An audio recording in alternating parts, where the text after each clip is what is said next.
What's going on, guys? To all the prepared and all the preparedettes and the vigilant out there. Verdugo Prepper here. Got an unboxing video for you, which I'm pretty excited about. I don't think I've purchased a knife in like 17 years. Okay? So it's I've got a lot of buildup for this knife here. Yes, I'm a little red. I went on a camping trip, just got back.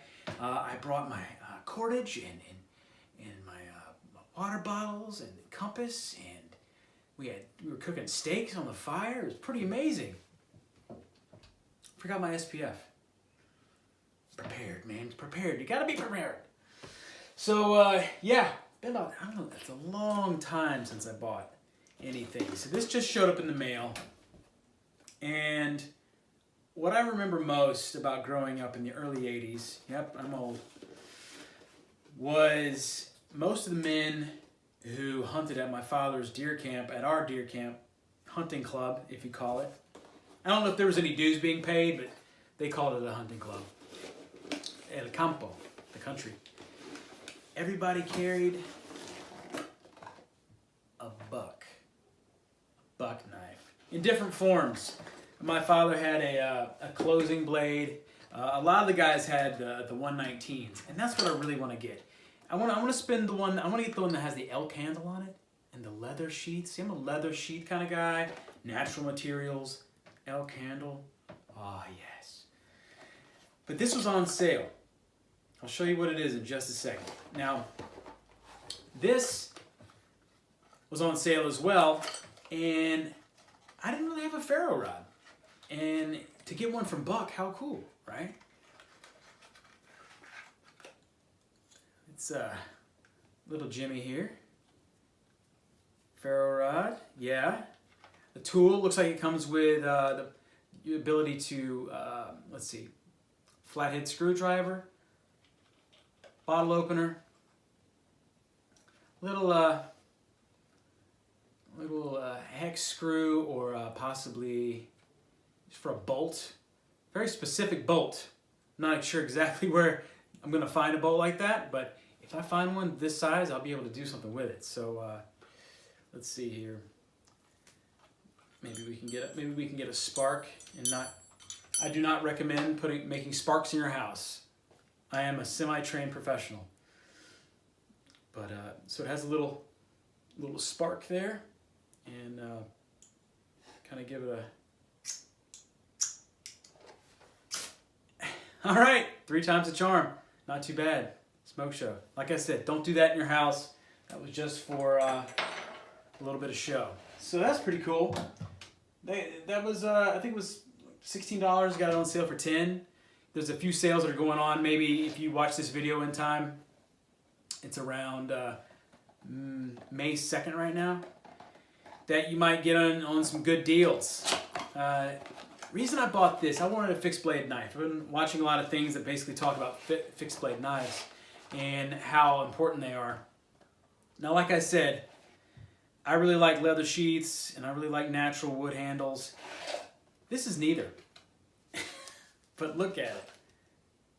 I mean, it looks a little badass, but then also over the top. It's like a camouflage handle. Really? Is this a warranty? The Buck Sentry. I don't know if many people know anything about this blade, but it is 420 HC, meaning high carbon. Boom. Oh yeah, there's that Buck name. All my dad's friends had it. My dad, I think he still carries one. So it means something to me. This means something.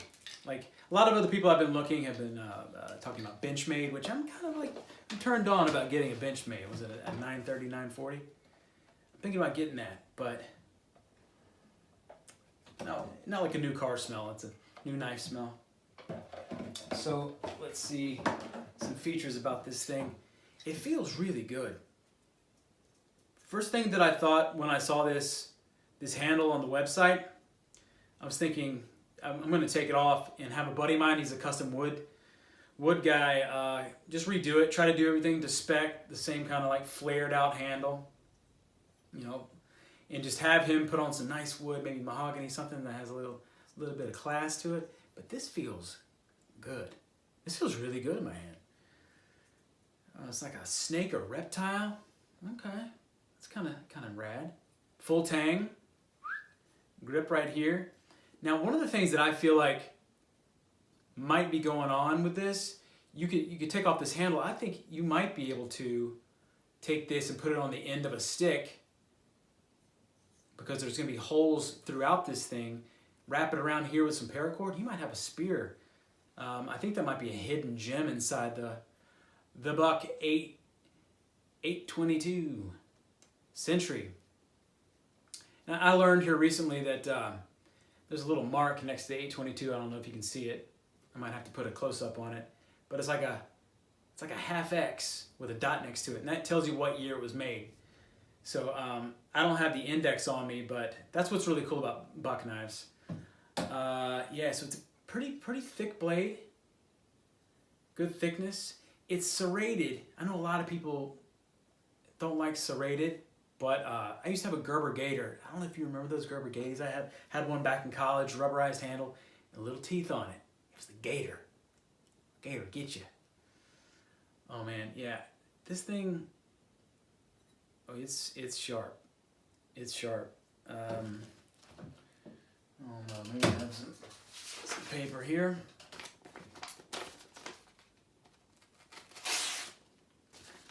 Yeah, I cut through two pretty easy. I mean, is that a real test though? Is to cut through paper? Maybe if I was cutting through solid steel, yeah, I wouldn't be able to do that. But the 822 Sentry, it's a tactical knife, survival knife.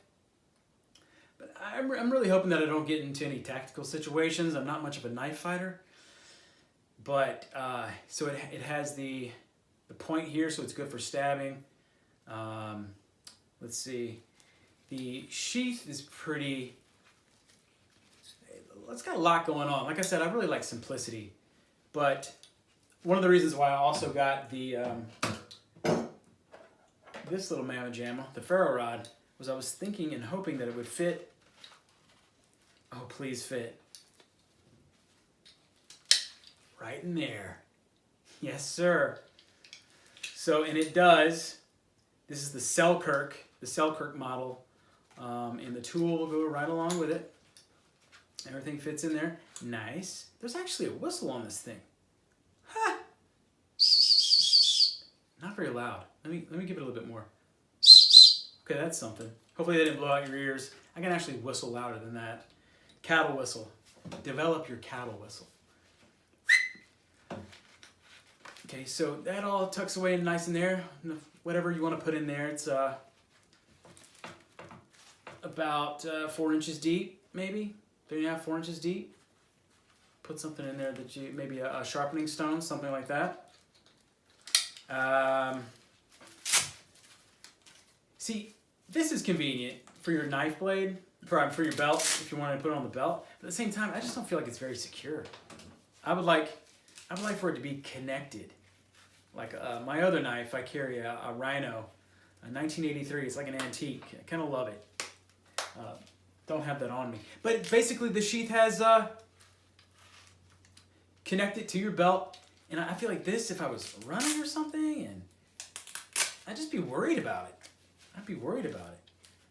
And if you use this to tie this to your leg, that's over the top. I mean, maybe if you were jumping out of an airplane, you'd want to tie this to your leg, but you always need extra cordage. So they got it sealed off. So I don't know how many strands in there. I don't know if it has the 7 strands that needs to be paracord, or right, 5, 7. You need to be clear on that. But yeah, so you can put it in either way because it has a plastic interior. Boop. I'm right-handed. The thing is, if you're left-handed, it comes out and you can see buck real nice. If you're right-handed, boo, come on. It must be a left-handed knife. Yeah. I don't know, it just brings back a lot of memories to me, owning something that's actually buck, because I've never owned buck before, but in some way it was like my father's knife. And I wanted to kind of like go against that. I had a Kershaw, I had some Gerber.